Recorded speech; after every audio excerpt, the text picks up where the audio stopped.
Have you? How are you guys? Think we're great. Doing great. Good to see you. Thank you. Oh my God, Phil, your hair is as long as mine. Yeah.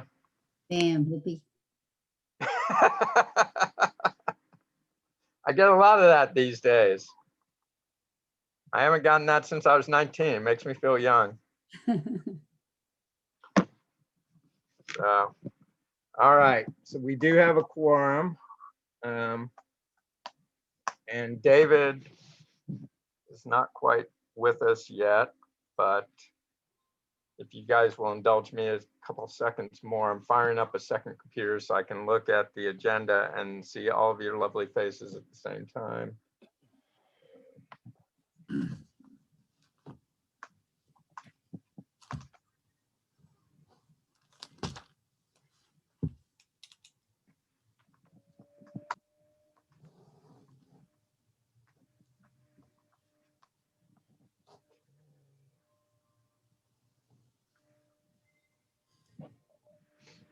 And I'll flip back and forth. We can, in the meantime. So I think we're ready. If you want to fire up recording, Ashley, then. It is. Y'all can go ahead. Okay. Okay. So first item is roll call. And so I will call everybody as I see them on the list. So Nicole Marisi. Here. Don Hudson. Here. Mary Elizabeth Kofer. Here. And Phil McDuffie is here. And that's all I see. So right now we're possibly waiting on David. Lori's not able to make it at this meeting. So the first item is public comments. Citizens who wish to address the Park Commission may do so. Generally, it's with items not on the agenda. I think there is something actually on the agenda, but it's also a good time to discuss things when people have busy lives and want to move on. So we have anyone. I got a phone call last night from somebody that was distressed because they were kicked out of the park at 8:45. They didn't realize there was a curfew, and they wanted me to tell them what the curfew was, and I actually didn't even remember. I think it's dusk, but I'm not sure. And then what time does it start? Well, I don't think it really has. It's just dark as soon as the sun goes down. And so what time can you go to the park then? When the sun's up. So when I go out there in the mornings in the dark, I could get kicked out. I don't know. You may be breaking the law. That's my understanding, but I'm not quite certain. She was asking me that specific question. Okay. Because she knows I'm out there in the dark. Yeah. It's dawn to dusk. Yeah. Now, I don't know, just for edification, Amber, is that any of our parklands? So the trails going through, so much as Mary Elizabeth saying, we've got an early morning before the sun is up walking group and that type of thing. And I know a lot of joggers also try to get one in before sun up because they've got to go to work and that type of thing. So is it all of our parkland, or is it just mainly the fenced in areas, or what's what? It's in our code of ordinances. I was trying to find it real fast, but it's all of our park. I'm sure if the officer was there, it's probably late night. I know sometimes kids go to the park late at night, and that's usually who they're trying to move along rather than early morning walkers. This was adults. Yeah. And he actually wasn't very friendly. It was, I don't know who the police officer was. She said it was a heavyset guy, and he wasn't very friendly. And she was just highly offended. Well, she's welcome to make a complaint to the police department. Yeah, and I told her she should, but she really wants to know about the curfew. It's not a curfew. It's hours. and we can email out the section of code to everybody. Okay, that's probably. I she have it has to- here, she and has- it's for all city park property. It says it's just in our code of ordinances. Yeah. And I think, Mr. Don, Mary you should- Elizabeth, one thing you might want to tell her, I don't know whether it'll make a difference, but I think it's designed just to kind of give the police and somebody something to cite and some kind of teeth, so that we don't have teenagers and situations where there might be vandalism hanging out there at midnight or 2 a.m. and they can at least say, okay, you're not actually supposed to be here. So I'm sure that's probably the reason behind it, that may or may not help understand why that ordinance is in place. Well, I think she's gonna certainly understand that. This woman used to serve on the park, on the city council. She's gonna certainly understand that. What she's not gonna understand is 2 adults, both of them in their, well, actually, he might be 70 by now, but they're at least in their mid-60s, being kicked out of a park at Right. not even 9 o'clock at night. That I don't understand. And also, are these hours posted at the park? I believe on the sign entry at fields 3, 4, and 5, I do believe there is an item on there that says something about dusk to dawn on there, if I'm not mistaken. I thought it was too. I told her it was, but I wasn't positive. I'm pretty sure there is, but I mean, that is the ordinance.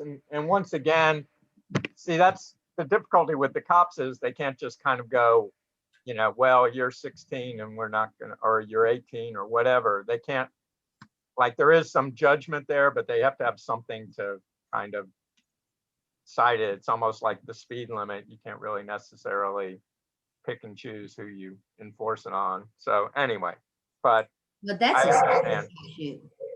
yeah. Okay, that's all I got. Okay. Any other public comments? Robert Patterson. I'm gonna, with y'all, just in the interest of time, with y'all's permission, I'm just gonna read my letter rather than speak extemporaneously, just to knock it out so y'all can go on with your business. This is about the Rollingwood Waterwise Educational Garden. My name is Robert Patterson. I've lived at 3205 Pickwick for over 30 years. I have 25 years of experience with native Texas landscapes.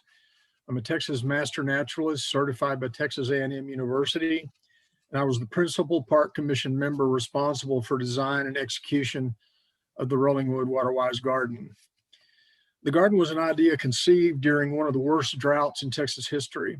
At the time, the area in front of City Hall was a wasteland of dead St. Augustine grass and withering bushes.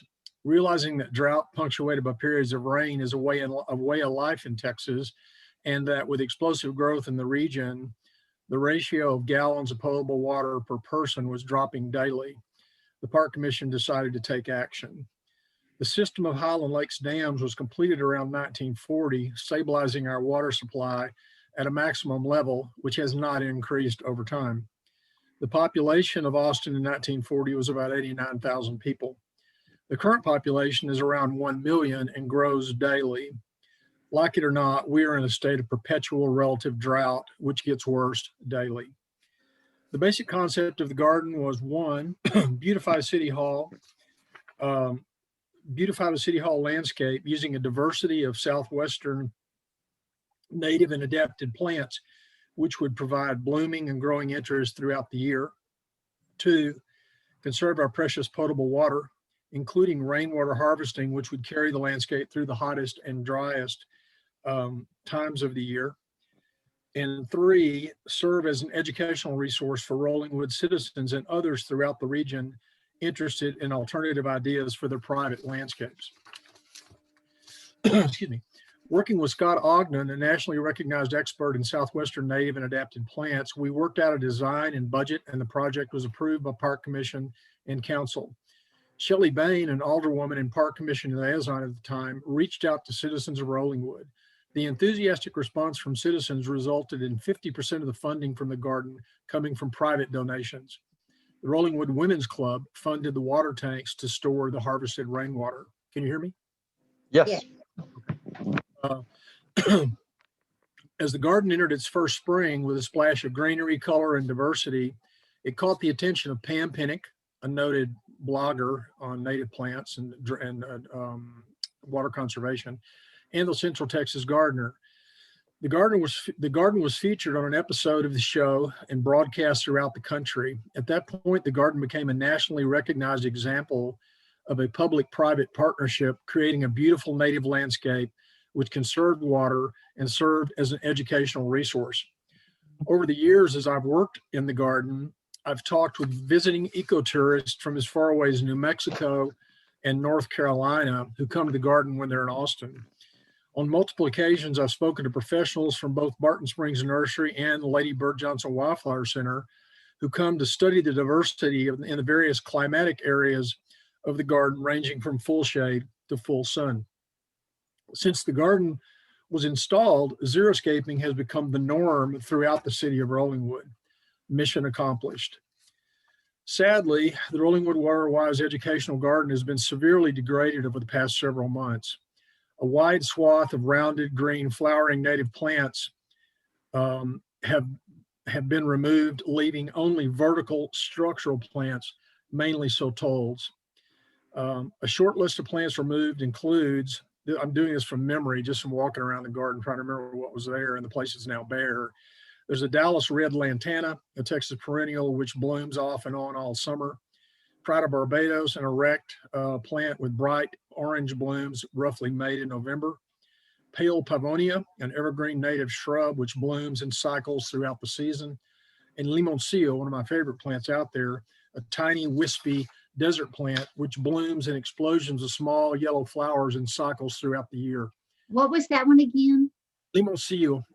I forget the actual name of it, but they call it Limoncello. It's a little bitty, tiny, wispy little plant. It looks like a weed almost, very deserty looking, and then it blooms in these explosions of flowers, and you can spread the seeds around. It's completely drought resistant, and it blooms all year, and it's gone. And the other is Lindheimer muley, a native Texas grass representative of the Texas tallgrass prairie from the early 19th century. Gone. The most tragic example of degradation, and one from which recovery will be very difficult, is the recent destruction of the Texas Palo Verde tree out near the street. A Palo Verde is an extremely hardy desert tree with beautiful dark green trunk and feathery green leaves, which blooms profusely in yellow flowers in the spring. This specimen tree can live at least 100 years. The tree was leaning into the street as it was covered with ice. Instead of waiting for the ice to melt and perhaps at most pruning injured branches, the tree was cut down. This letter is not a complaint. It is not about aesthetics. This letter is about form and function, facets critical to the normal functioning of any system, be it mechanical or natural. This letter is an introduction to the history of the Rollingwood, of a Rollingwood icon, and most importantly, it is a plea for a more informed approach to caring for the garden. All gardens and landscapes evolve. Things change. However, in this case, that evolution should be guided by data and knowledge of the complex nature of the landscape with an eye toward maintaining the basic intent of the garden: beauty, diversity, which provides interest and seasonality, water conservation, and education. As previously mentioned, Texas A&M University offers at least 2 courses of interest: Texas Master Naturalist and Texas Master Gardener. Both are inexpensive and available in various regional chapters, including in Travis County. The Lady Bird Johnson Wildflower Center provides an unparalleled experience in native plants and landscapes of all varieties, as well as opportunities to volunteer and work alongside professionals in the genre. I will personally buy several reference texts and donate them to the city as the start of a reference library, not just for the garden, but for the park and city in general. I'm retired and always available to consult if there are questions. If I don't know the answer, I will research the question until I find the answer. Data, not opinion. In closing, I respectfully request a more measured and knowledgeable approach to the iconic Rollingwood Waterwise Educational Garden. The citizens of Rollingwood deserve that respect and consideration. Thank y'all for your time. Thanks, Robert. Robert. And I really appreciate you give us that list of the plants removed. And I did not know the name of that tree that was cut down. I just knew that how much we all appreciated seeing it. So I appreciate giving us the name of that. Yeah, it's a Texas Palo Verde desert tree. There's probably some growing out where you are right now if you're on the Frio River. Yeah, there are. So I know I've heard quite a few people expressing the same thing, that they were kind of concerned and kind of, concerned to shocked at what had happened to the front landscape. And I provided, Robert provided me with a list of plants, and we met with Scott Ogden as well. He provided a lot of paperwork. And I passed that on to Vicky. So if there's any way we can get plants replaced and that type of thing, I think there may be difficulty right now, given that a lot of landscapes got hit with the frost and the freeze. This was done prior to that, but if we can get the money appropriated to put back some of those flowering plants and get the beauty back to the front flower garden, I think that would be a great idea. Robert, thank you for bringing, a well-written letter and dialogue and conversation of the Park Commission with regard to what's happening in front of City Hall. And I can't speak on behalf of Vicky because I'm not her, with regard to sort of the cleanup and sort of just understanding what the landscape looked like. So I can't speak on that behalf. What I can try to provide a little bit of background on is Cleanscapes, who used to be our city contractor to maintain the fields as well as the park, the 8 acres that we own, had given us a proposal probably about a year ago on different ways to beautify different areas within Rollingwood Park. And we have a list of plants that they had suggested to put in that front area, as well as their explanation as to the whys. So that was the counsel that we had received, or the area of expertise that had suggested certain plants be put there to, again, beautify, bloom throughout the year, xeriscape. And then we put that together in a, extraordinary request to City Council, and types of plants that they had suggested to put there, if I'm just reading off of this, would be some white whale-tail agave, Weber agave, Yucca rostrata, Americana agave, Americana variegated agave, torch aloe, golden barrel cactus, desert candle cactus, palmetto palm. So there's probably, I could read on and on with regard to the types of plants that they had suggested to put in that area. So None of those bloom. Well, and excuse me, you're reading this from where? And you're reading that we were supposed to put those there in place of what was already put there? I'm reading off a proposal that Cleanscapes had given to us, and there's more: foxtail ferns, Daniela, variegated ginger, Turk's caps, Fatsia, philodendron, leopard plant. So basically they wanted to replace what was there with their idea. They had a new vision. Then this is a big list of plants, and you're suggesting that they wanted to replace what was there with their list of plants? We, as the council, had asked Cleanscapes to give us their recommendation of how to beautify areas within the park. This is the recommendation that they gave us, that we as the Park Commission had agreed to, and we presented this to City Council. We did this months ago. You know what? I believe that I was misunderstanding then, because I never agreed to redo that spot. I thought other areas of the park. Never did I think we were replacing the waterwise garden. I thought that was a done deal. It was done. There's so many other places to do. I thought we were doing the rest of the park. I thought we were doing along Gentry Drive, along Rollingwood. I thought there were 11 areas that were identified. And again, neither here nor there, just like many other decisions that have been made along before us, during us, or coming after us. It was, again, this was a recommendation that was given to us. We approved it. We presented it to city council.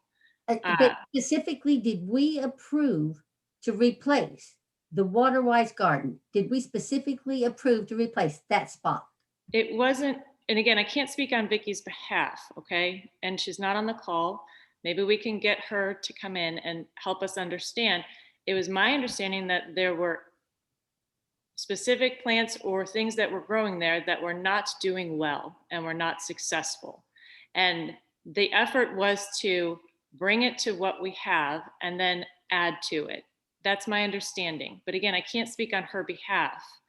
So if we need to table this for today and put it on next month's agenda and ask that Vicky help us with this, that is his recommendation. Well, I mean, I had given her a heads up about this meeting and asked if she could possibly attend, and she said she intended to do so. So maybe she will be able to join us later.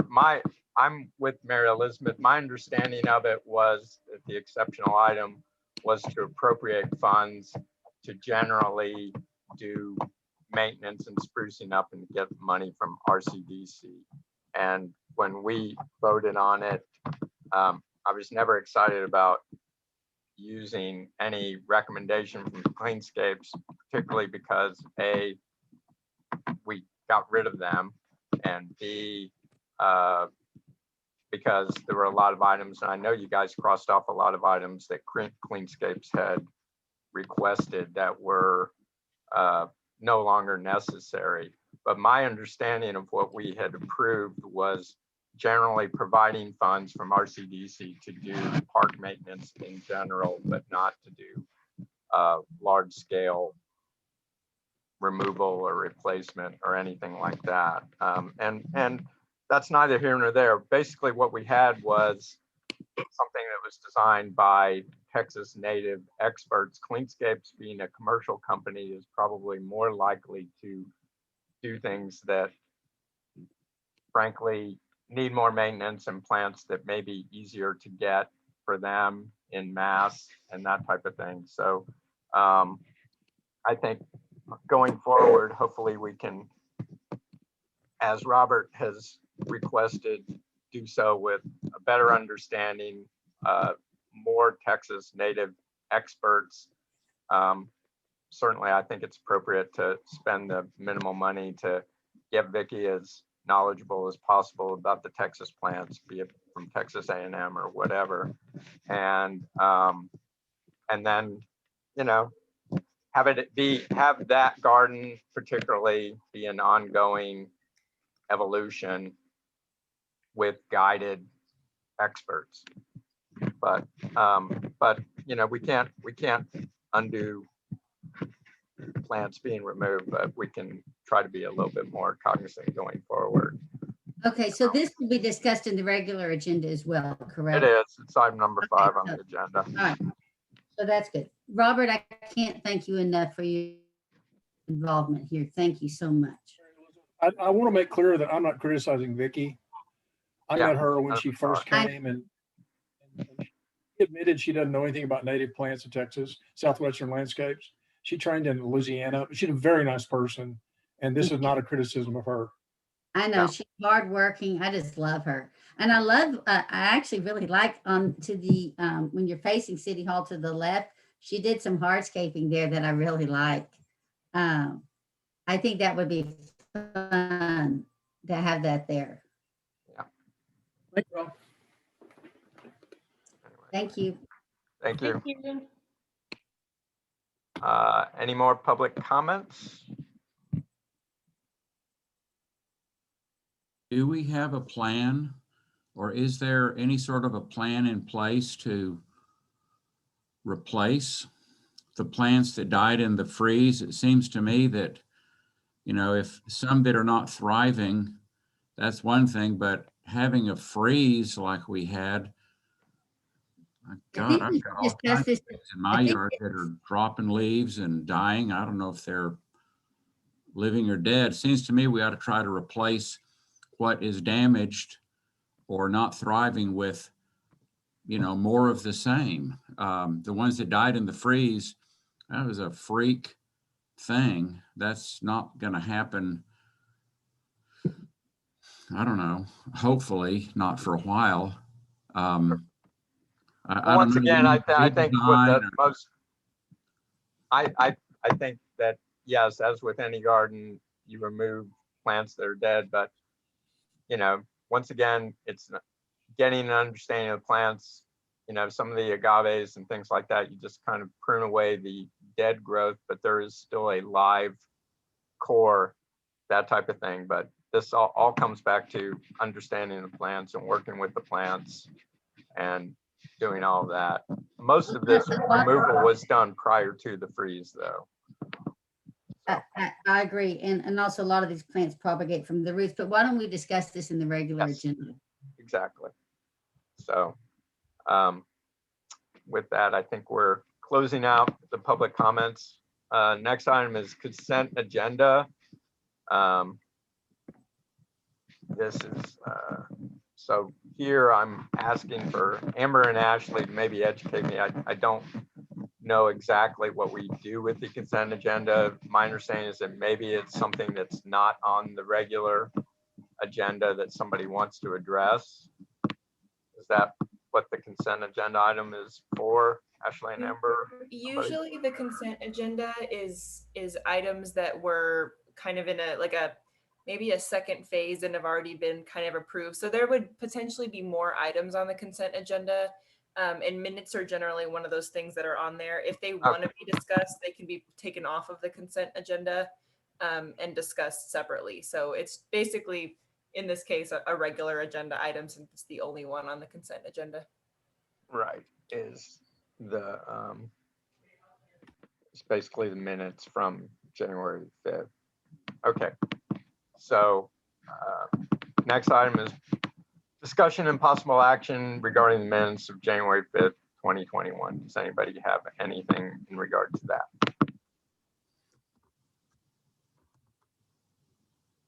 Hearing none, do I hear a motion? I do not. To accept? Do I hear a motion to accept the minutes as written? I make a move. All right, motion. I make a move to accept. Move to accept the minutes as Second. currently written. Second from Don. All those in favor say aye. Aye. Or raise a hand. Cool. Any opposed? Hearing none, the meeting minutes from January 5th are approved. Now we're on to the regular agenda. Thank you for joining us, Steve. An update from Western Hills softball and Little League. Well, thank you very much. Everybody hear me? Yes. Okay. Yeah, not much really to update like in detail, but I think if people have noticed, or as I had talked about, softball kind of started a couple weeks ago, and then Little League picked up this week. So it's been, at least from when I've been up there this weekend and things, it's been a pretty full park during the days on Saturday and stuff. So other than that, like I said, there's not really a whole bunch of specifics I have to report. Evidently, most of the league will be off next week for spring break. There might be, I know from our side, there might be a team or two that might have like a optional practice over spring break for just kids that are still in town or something, but I wouldn't expect a lot of activity there next week. And then other than that, I know, there'd been some work on the plumbing and the water up there. So I think I wanted to get an update on that if we knew anything, if things had been fixed or not, because I know we've had contractors working on the fields and they were needing water to help them. And I think the water had been kind of shut down. So I was hoping to get an update if we had one, if anyone. Sure.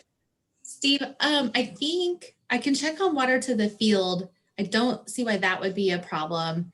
I know that we're waiting for a plumber to finish the project in the field house. A couple, like a bathroom,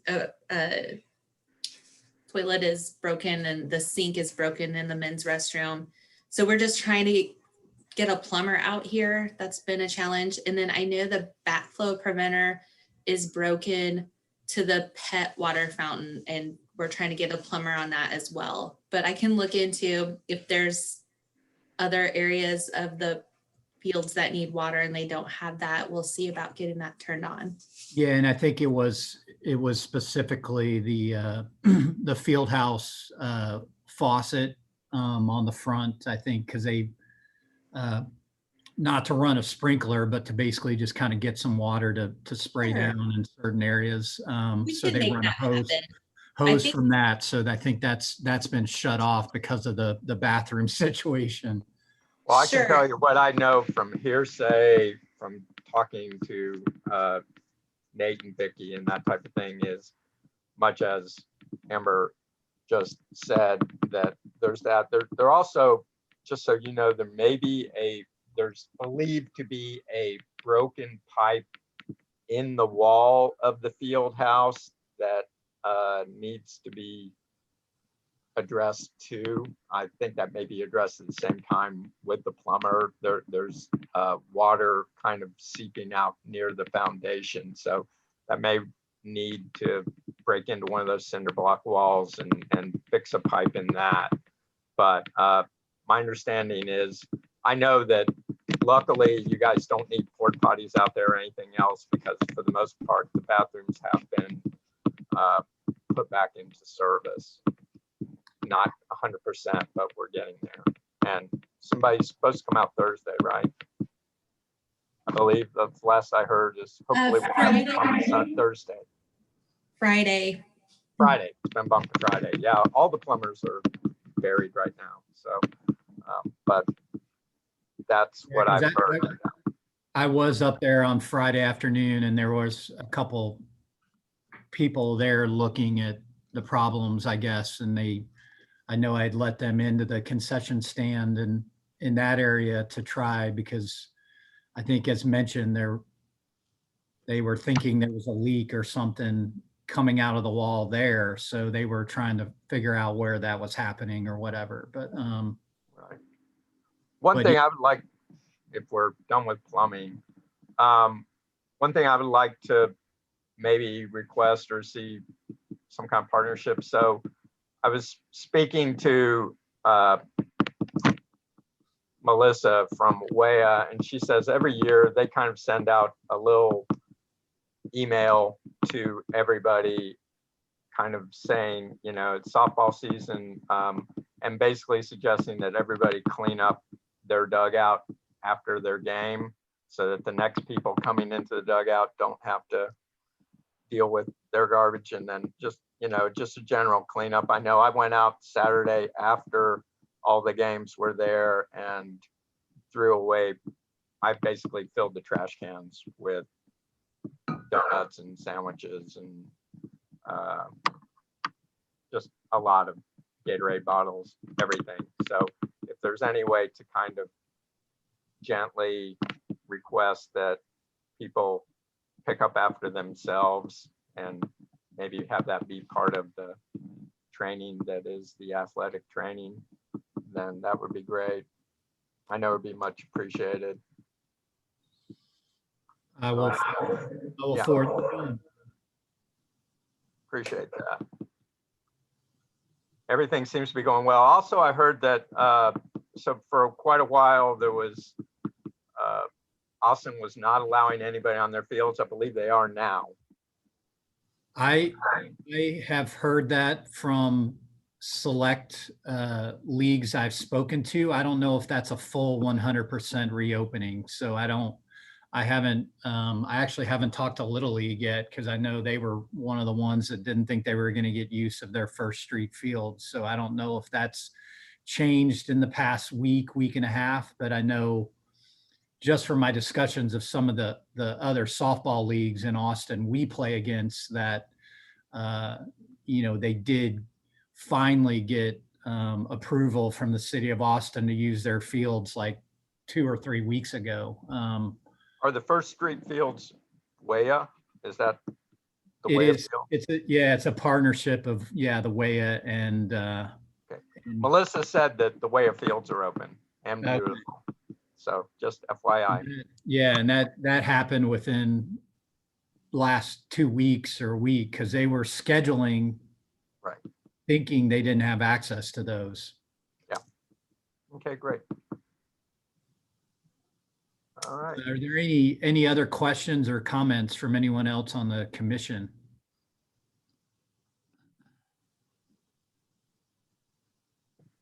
No. All right. Thank I mean, you we for have the an item schedule. We regarding- appreciate that. Can we Yeah. get that posted into maybe those display cases up there? Ashley or Amber, do we need to bring a schedule by with the key and post that so that our residents and park goers would know what to expect when? I believe I do have those schedules emailed to me. I think, Nicole, the issue has just been that the schedules change so often. And it seems as though it's been tried in the past, but people get upset when, Little League says they're going to practice at this time, but instead needed to do a schedule change and they're practicing on Wednesday. And there was some sort of expectation that other people who wanted to use the field felt as though they didn't get that opportunity because it wasn't identified in the schedule. I read the schedule that Steve sent over was mostly their game schedule for the Saturdays and Sundays, but maybe and like Thursday games and things like that. Is that correct? Or was it practice schedule also? I believe Little League schedule has everything kind of, theirs is evidently much greater than the size of ours, but then the way I sent over ours is there's a 1 page for practice, kind of the normal weekly practice. It doesn't go through every single day evidently, but it just says, okay, on Mondays, this team's usually here on this field, Tuesdays, and then that's kind of how ours, and then the game schedule, separate on a separate schedule. And on the practice schedule, evidently, I usually write in a footnote at the bottom, just saying subject to change due to weather or things like that. But, I'm it's kind of up to you guys and what you feel is best for the community to know or not know. But I think it's useful to publish. So I agree with Nicole that maybe putting something out there, but I'm doing everything I can to educate people up there that, just what you said, schedules are flexible. And the bottom line is when it's an organized practice or a game, then that they have, exclusive use of the fields during those times, period. There's no fuzzy area with that. And I think as long as people understand that, then that's that. I still think it's useful to maybe allow people to see schedules with the understanding that they're not carved in stone. Okay. Yeah, I just recall complaints coming back from the fall, or maybe it was last spring, where residents were wanting to just know something versus get up there and be surprised. And again, if a schedule changes due to weather or whatever circumstance, an outbreak of something or other, then it's a free space versus getting up there expecting it to be free. And then all of a sudden it is completely full because of what's been published. Right. Yeah. I think that's very different. I'm also understanding, Steve, that most of the time, at least right now, the practices are usually going 4:30 to 6:30 in the evening during the weekdays. Is that? Yeah, and I would assume that'll change just a tad once daylight savings hit. Sure. Yep. I would say, at least from my teams, they will go up till about 7 once they get that extra 30, 45 minutes of daylight. Maybe go a tad past, but it won't be further past 7 to 7:15 from my understanding. Great. Yeah, that's been helpful too. Just give people general guidelines of, usually you can almost count on a practice being out here from 4:30 to 6:30 every evening. So Yeah, I would say pretty much now that Little League's up and running, you're going to have teams up there every single day now. And with daylight savings time changing, we used to expect, since we'll gain an hour, that maybe that 6:30 kind of pushes back to 7 or 7:30. Yeah, no, it will definitely for probably more our older teams will definitely use that extra 30, 45 minutes to go till 7 or 7:15. Okay. But even then, you know, there still should be another hour a daylight or so after we're done for people to use the park. yeah, and that's useful for both the softball people to know and the police to know that, you know, once the official practice is over, and you can usually tell they all huddle up and do a big hurrah, that type of thing. A lot of times people still are being social and milling about, and the kids are doing whatever. At that point, the fields become mixed use. And so at that time, citizens can use the fields because they're mixed use fields at that time. The official organized practice is over with, and so that's the transition time. So that's just useful. Now, I know I was up there one time and the police officer said we weren't allowed on the field, and we had a discussion about that. So, so that's, you know, those are the lines. I think as long as people really understand the lines, then generally everybody is doing great. So.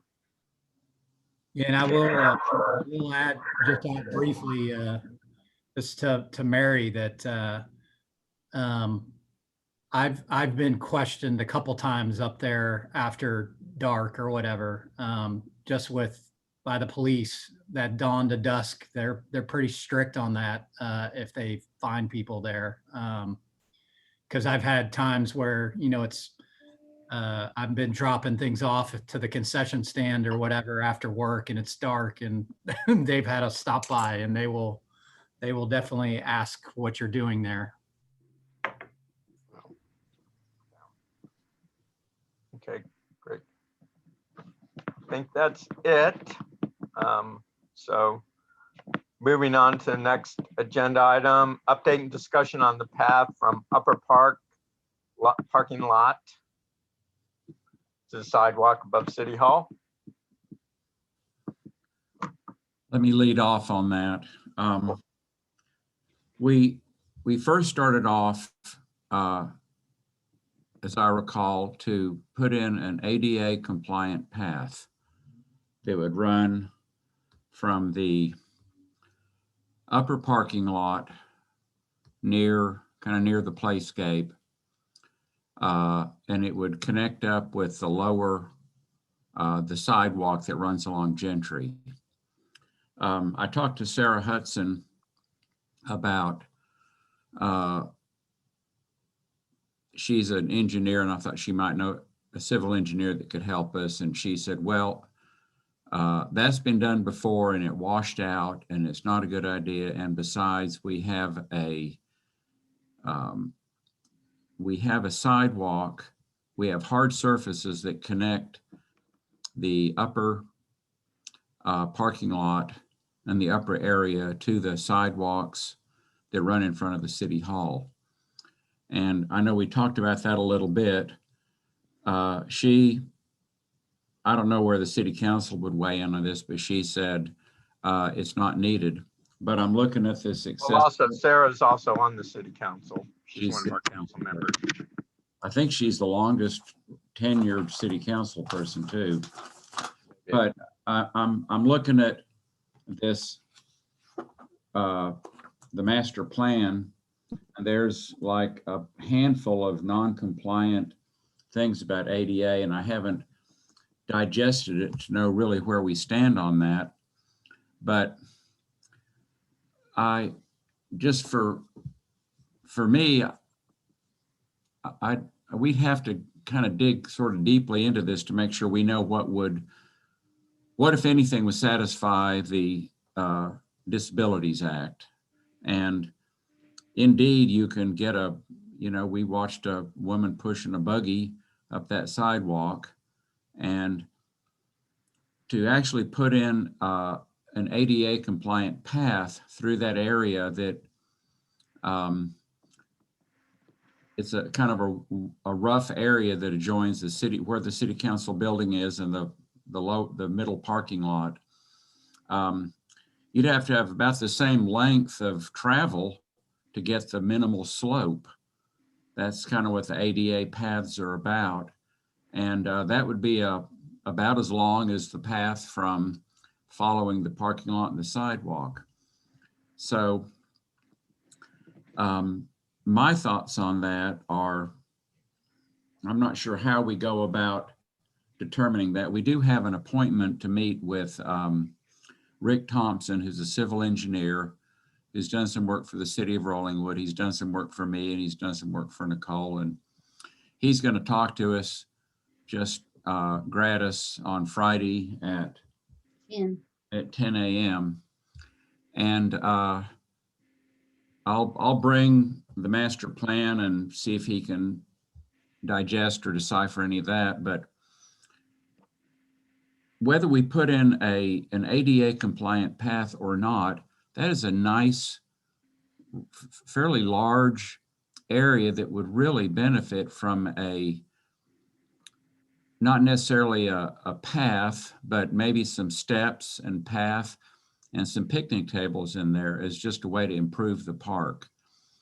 And I don't know if there's any interest in doing such a thing. That would provide what I've often thought would be nice to have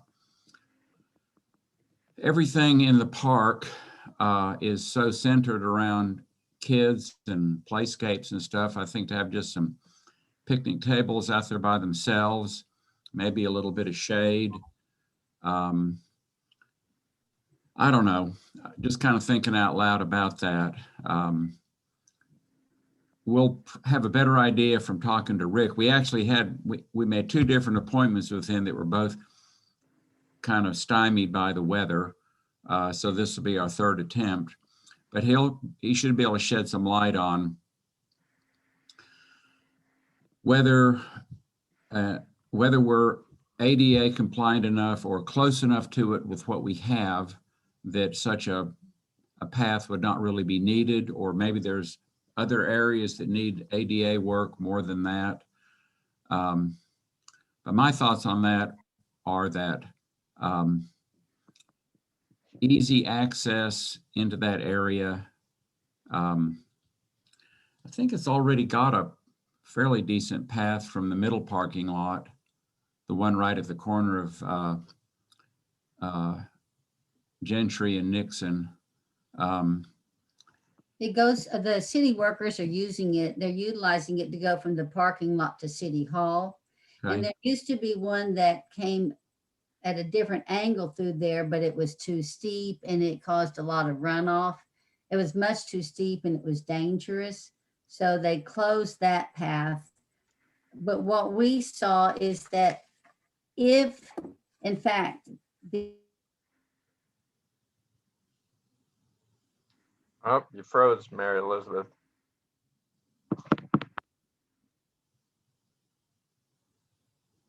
Or maybe everybody. Nope, not everybody froze, just Mary area. Elizabeth. Oh, I'm sorry, what? We you missed. froze. We lost you temporarily through all that. If you can Oh. maybe not move your computer and repeat, we didn't catch any of that. About the Oh, I'm path that sorry. the construction people were working. Construction. Basically, if the path that we have if the sidewalk is ADA compliant, would still like to have a conversation about utilizing that area. And although there used to be a path there, it was dangerous and it caused runoff. So we'd like to create a path that comes at more of an angle and a more gentle slope. And like Dawn was talking about, maybe even put some picnic tables in there or benches and just utilize that for a nice area for people to visit, meet their friends, whatever. It's just such a beautiful shaded area. And as we all know, there's not enough shaded areas for people in that area around here. Agreed. I think we have to understand too, that we have a clear understanding of what city council has approved through the master plan. It was my understanding, I could be wrong in this, that part of the master plan was to have ADA compliant access from the upper to the lower park. And if that is the direction that we are supposed to go, that would help us get clarification when we meet with Rick on Friday, so that we say, no, this is how we want to go about it. This is what's been approved by city council. Because then I'm fearful that if we present something to city council that they're not anticipating, they'll reject it or possibly come back to us to say, well, guys, we wanted y'all to go this direction. So I think, did Ashley or Amber, do you have specific clarification, or do we know what city council? It was, again, my understanding, the way I read the master plan is that we are supposed to, the hope would be to be able to be ADA compliant in connecting the upper and the lower park. And if that is indeed what was approved, then I think our meeting with Rick should be focused on that and going in that direction.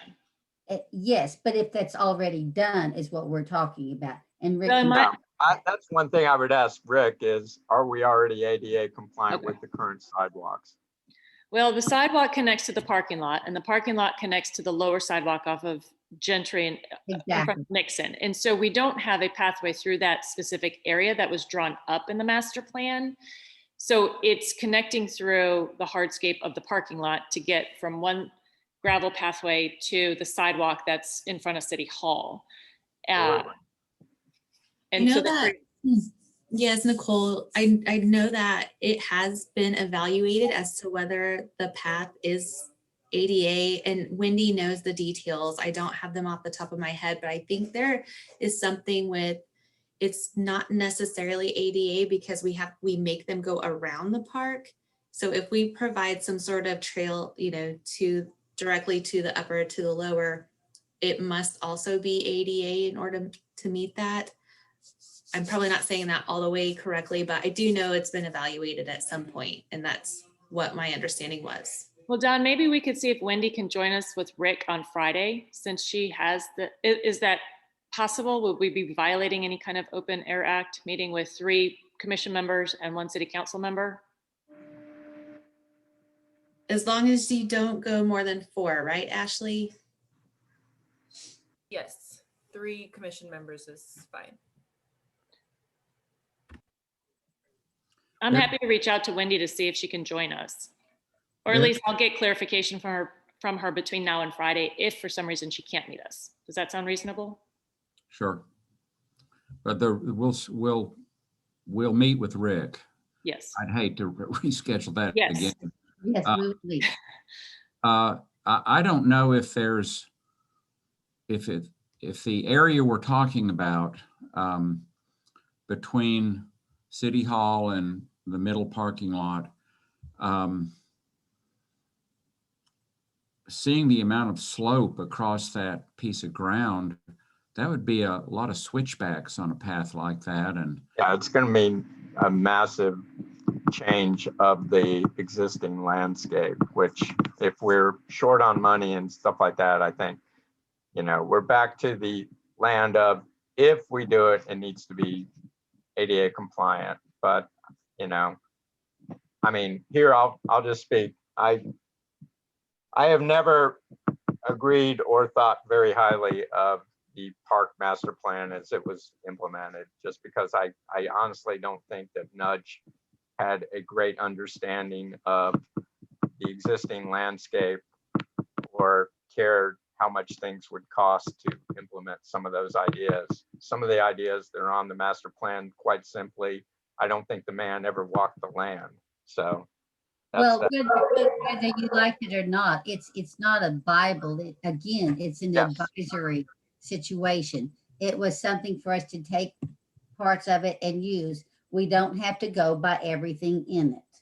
yes. So we can take bits and pieces of it and use it. But the thing, and I know a lot about trails, and one thing I know is no matter how much we love that corner or we want to have that access from the upper to the lower, that may not be capable. That little corner may not be capable of supporting an ADA compliant trail from the upper to the lower. It just may not be capable. It may not have the square footage to put a trail through there. And That's the other thing that I think that they really need to understand is currently there's a lot of runoff from that upper parking lot. That currently is a berm area that has a lower water collection area below it. So that, you know, and that's getting to Sarah's point of the washout and things of that nature. So you really need to be conscious of the water flow, and that is going to get a river basically running through it when we get our large rains. But and it's easy to look at these things in a drought and think, oh, well, we can do this, that, or the other. It's real easy to look at it then. But once you get a 2-inch rain, well, you see what happens to the trail path. And Don, So- correct me if I'm wrong. I think the reason why, oh, go ahead. Why we brought this up is if there's any other clarification or direction from Park Commission that you want us to take in our meeting on Friday, that's why we brought this up now. Is that correct, Don? Just to make sure that we're all on the same page. And if there's any other direction or questions you want us to address, let us know so that way we can take it and discuss it with Rick on Friday. One of the things I've noticed from the master plan, there are like 27 non-compliant items. And the back end of, in the appendix section, there's 27 items and each one has a half a page or so to them. And it's, I was looking over it last night, and there's just a lot. And, you know, there is a sidewalk that runs down Gentry and it connects to the sidewalk on Nixon. We'll find out from talking to Rick. If the city council wants to correct all of these non-compliances, there's a lot.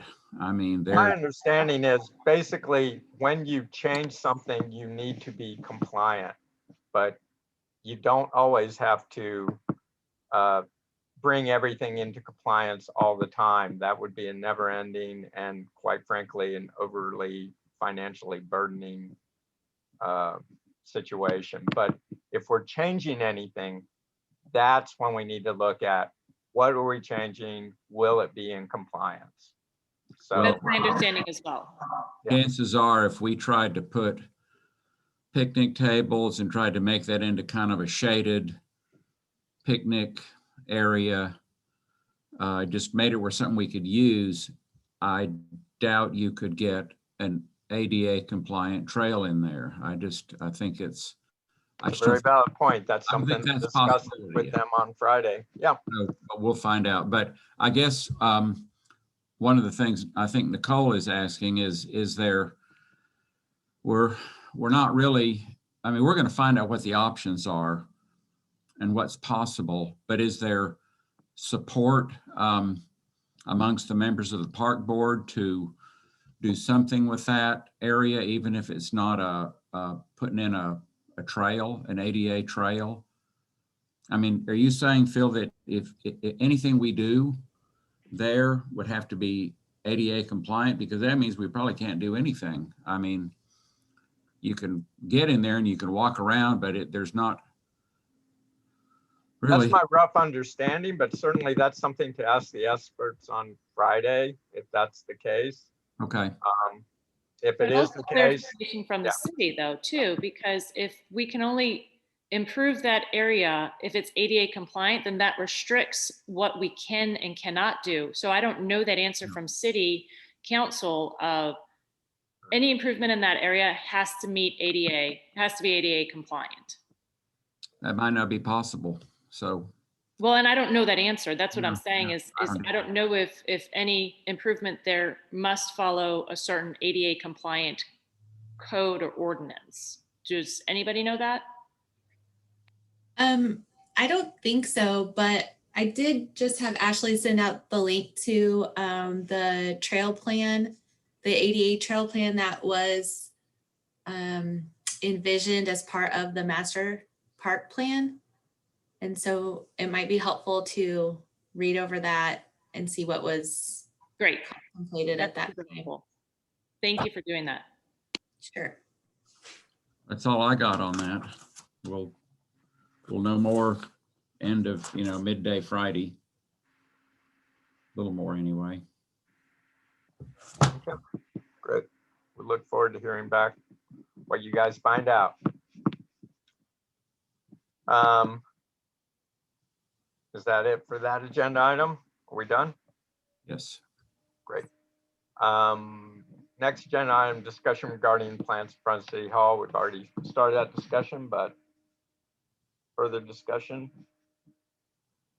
Once again, I think Robert Patterson was making a plea, and I would agree with that, that we just kind of be very conscious. It's hard. Plants grow very slowly in Texas, so before making drastic changes, if we can kind of educate everybody that, you know, the prudent thing to do is think hard before changing, you know, measure twice, cut once, that type of thing. I just checked on this. Do we have to make that ADA compliant with Yep. my husband? And, you know, with Hill Country Conservancy, they're doing that 30-mile trail. And he says that there are exceptions for topography. Yeah. So, That and makes sense. that would be, I mean, Great. that's our issue there. So Thank you for Anyhow- finding that out. do what? Thank you for finding that out. Yeah, well, my computer froze, so I couldn't be involved in the meeting for a few minutes, so I went and checked. Okay. Right. I'm sorry, I won't try to do this meeting here again. That's fine. We're glad to have you. And thanks for finding that out. So yeah, we can look into those things, and certainly this is all to be taken in mind when you guys discuss everything on Friday. That'd be great. I think maybe we've discussed the plants. I mean, one thing I would like to bring up is, can we get some monies appropriated to try to buy and replace the plants that were removed and beautify that? And I would once again say, before going to a commercial thing like Cleanscapes or something like that, that, you know, I would say using a nationally recognized expert like Scott Ogden and the list of plants that he provided would be a better guideline when we replace those plants.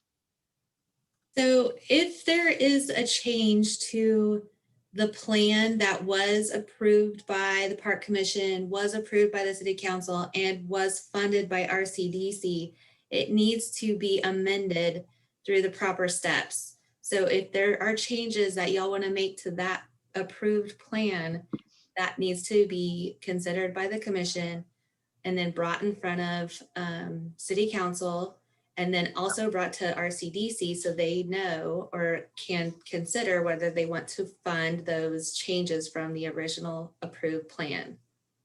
Okay. All right.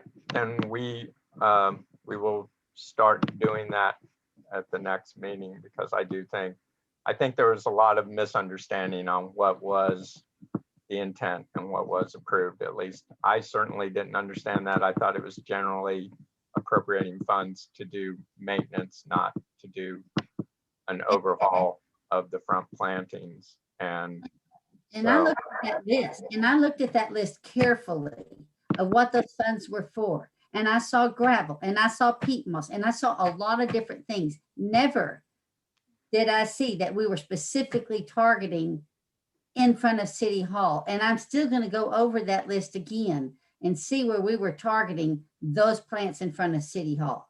I really want to see that. So I would like to see, Vicki had some good ideas, and I really appreciated her time. I think she's just, God, we are so lucky to have her. Yes. I think she's just she's such a great, we're just lucky to have her, is all I'm going to say. But anyway, so I would really like to replace these things. I'd like to see what other ideas that she had, like to the left of City Hall, that area. I think that we can put some other things there, but I'd like to get these put in place. So whatever it takes. Yes, it's just going to take some agreement about what you all want to do. It seems like there are a lot of different opinions. All that staff can follow is what has been officially approved by the city council and funded by RCDC. Okay. And what about that tree that why was that tree cut down? That's unfortunate. He's no longer with the city. He was not authorized to cut down that tree. It was not a pressing matter. We too are upset that the tree somehow got cut. So How do we rectify that situation? Can we get that tree replaced somehow? sure, I think that's a possibility.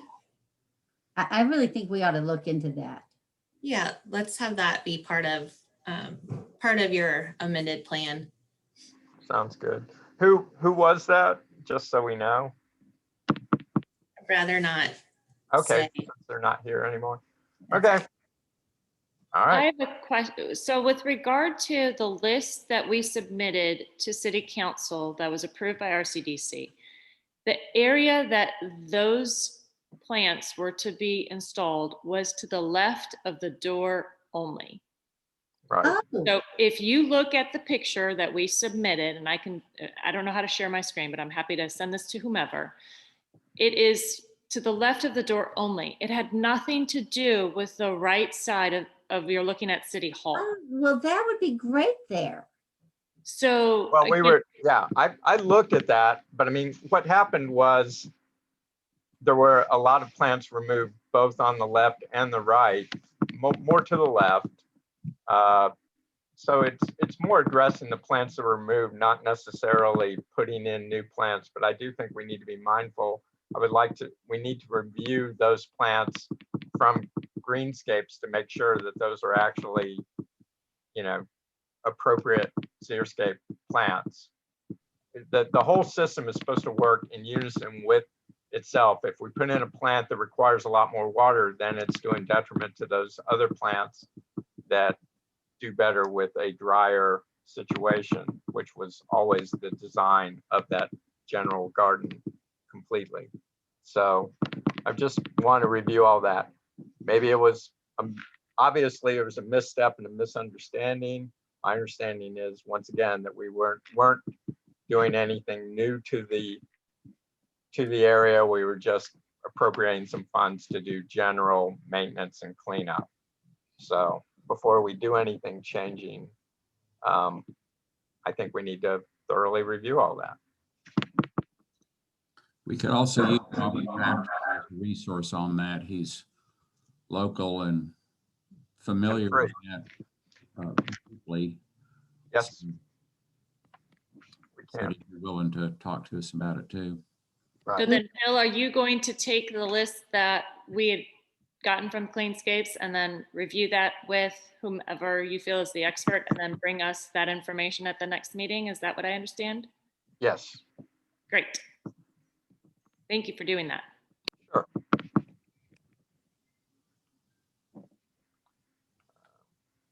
Is that it for the discussion of the plants in front of City Hall? Okay. Next is item number 6, discussion and possible action on the pet paver program flyer. Anyone? Mary Elizabeth, you still with us? So I have something that Colleen, I guess, sent. What do I do with it? I She think we and all you just something are up. supposed, I think we're just reviewing it. Did I email that to y'all already? It's in the packet. There's a It's in the PDF. packet. Okay, good. Are we able to send this out with maybe our monthly water bill that we could get it to all the residents, possibly post it up? I think we were supposed to make a new banner, weren't we? Yes. Yeah, there was a banner was going to be printed to be more accurate. But I do like the idea that Nicole has of maybe getting the word out in the water bill as well. If we could. Yeah, I like that. I think that would be, I think that would be the most Good. I don't know if the format of the PDF that was sent that is a banner. Mary Elizabeth, was your daughter the one that put this together? This Yeah. banner? Yeah. Yes. With Colleen's guidelines. Right. I don't know if we have time or anything like that, but if we can put together more of an 8.5 by 11 sheet, and now we're asking Amber and Ashley if it's possible to get something included in the water bill. I think that would be a good idea. Our water billing is going to be delayed this month because of a potential utility billing relief program that has been presented and recommended by the Utility Commission. So the City Council will consider that at their meeting on the 17th. So I think there's time, as long as y'all get it to us in the next couple of days, we could get that in the water bill. So what do I need to get to you other than what I've already gotten to you? How many copies do we need? I guess, is that the question? Then do we want it black and white color? We can get the number of copies, that will be no problem, but just what this is, looks like it's the size of a banner. Is this Right. what you want it to go out? I guess I'm not sure what size you want it to be. Well, I was thinking what would be best. I'm thinking an 8.5 by 11 piece of paper. Is that? Yes. Yeah. So what I'm proposing, Mary Elizabeth, is perhaps taking the same general information, but just putting it in a PDF that could be printed on an 8.5 by 11 sheet. And if we can get that PDF created, then we can provide that to Amber and Ashley. They can print it out, they can do all that, and they can hopefully include it with the water bill. But as I said, we've got super tight deadline, couple days. If your daughter's willing to take it on, or you could at least ask, and if we can get it done, great. And if we can't, okay, we have the banner. Well, depending on what software program she used, you might be able to just adjust it to a different size. A lot of those, they work so that you can have multiple varieties or variations to the print size of what you're wanting to get. So if she used Canva, and she can make that adjustment to fit a flyer size. Guess what? I missed all that. Oh, Please okay. start at the beginning real quick. We just need an 8.5 by 11 with this information on there. So it's super simple that it can be put into the mailing of the water bill that goes out next month, but they need that 2 days. I'll ask her. She's getting married, so we'll see. Okay. She's really fast though, but I'll ask her. Yeah. Tell her she did a great job on the design too. Thank her. Okay, I will. And Colleen Yeah. is great. God, Colleen is wonderful. I'm going to miss her so much. We all are. Ditto. Might it be possible to get this flyer printed up by the people that actually print up the water bill, just as a third page or a second page? Or am I just? I think it might be cheap. They'll do that. We'll Yeah. print it up for them, and then I think they fold it for us. Because that'd be great. I mean, if they knew what to include. Right. No, I mean, I think what Mary Elizabeth's daughter created and the look of it and everything is great. And it may be able to just scale it to 8.5 by 11 and print. It looked like it was a little bit wider than short. So maybe there'd be some white space above and beyond, above and below if it were printed on a profile, but that also may be an option. But We want to put this on next door neighbor to Rollingwood residents, this information with a link to where they could purchase one as well, just as another form of communications for the folks who are digital, and prefer that versus in addition to, the water bill mailing. I think that's a great idea. I'm not very active on Nextdoor, but could you take that on? Sure. I think that'd be super. Anybody have any concerns or issues with that? No, I think it's a great idea. Sounds great. That it for the pet paver, and we will wait to hear back from you, Mary Elizabeth, when you talk to your betrothed daughter. I'm gonna email her today Okay, great. if Great. if I have internet. Yes, well, hopefully, fingers crossed. Is that it? I agree. I think the design of the banner is beautiful. So all we need to do is, I guess we need a motion to approve that, to get it printed. I approve. Okay, I'm motion moving from to go. Nicole. Yes. Second, Motion anybody? worded, Ken? How is the motion worded? What do we, Just to approve the pet paver as it's, the banner as it's currently constructed, and then to get it printed and you know, pay for it, getting it printed, and then it'll be put up. so this is about the banner? Yeah. Okay. So just, you know, reviewing the banner, I guess we're approving what Mary Elizabeth daughter put together. I think it looks beautiful, that type of thing. So I heard a motion by Nicole. I guess I need a second, maybe. Anybody? Oh, Mary Elizabeth's waving. Second, Mary Elizabeth. All those who are in favor of approving the banner as it's currently proposed, say aye or wave your hand. Aye, wave a hand, everybody. Anybody opposed? Hearing none, banner's approved. Let's get it done. I think that's it for the pet paver. Item number 7, update regarding the athletic field fencing. This has been an ongoing issue. I requested. The fencing continues to have issues with gapping at the bottom, and then also pulling away at the top.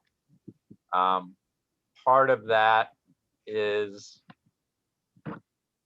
not trying to throw any stones here, but I was up there one morning as everybody rolled in to play baseball and softball, and I didn't see a single child walk through the gate. Everybody climbed over the fence, which is the way kids will do, especially once one does it, everybody does it. So the fencing just needs some attention. And then we also have the ongoing issue with the gates continuing not to work. Wait, who pays the fence? This item that I know staff had volunteered to try and get this fencing project done, but we are not going to be able to do that project. It's too big for our staff, and especially now that we're down one person in the public works department, that's just going to be too big of a job. Yep. So I know we had somebody come out and give us an estimate, because we were going to use that estimate to bill back. Can they come out and do that work? Sure. I mean, remind me, is this the responsibility of the city, or is this the responsibility of the Little League, or is it a combo? I'm sorry, jog my memory on. I believe this was under the monies from Western Hills. Isn't that correct, Steve? You're muted, by the way. Okay. Yeah, no, that was going to be paid for, I believe, primarily by Little League and softball, but then I think the park commission had said we could use some of the money from the pet pavers to help pay. Yeah. The thing with that bid, or at least from what I did, is that guy, I've emailed him literally 4 or 5 times since that bid and never gotten a response from this rep at Viking. So I'm not That really. was Viking that came out and gave the bid. That The was original Viking. bid for those 4 or 5 sections we walked the fence and talked about. So they were the original ones that bid it. But since then they've never responded once. So I'm not really excited to use them and pay Right. them. So if somebody else has another fencing company, I don't mind reaching out to them and doing the legwork to get them out here and do it. Maybe I will reach out to former resident Josh McKay. He always had good contacts for that kind of stuff. I will do that. Thank you, You bet. Amber. That sounds great. Yeah, if we can get that done. I know too, it would help out the baseball and softball people. I've been up there on occasion, and a lot of balls are being hit and going under the fence and down the hill to the lower park playground, that type of thing. I think they put up some bricks to try to stop those, but yeah, anyway. That's all I have. I just would love to see that get addressed as soon as possible. Okay, department reports. Last thing is our financials. Anybody have anything on that?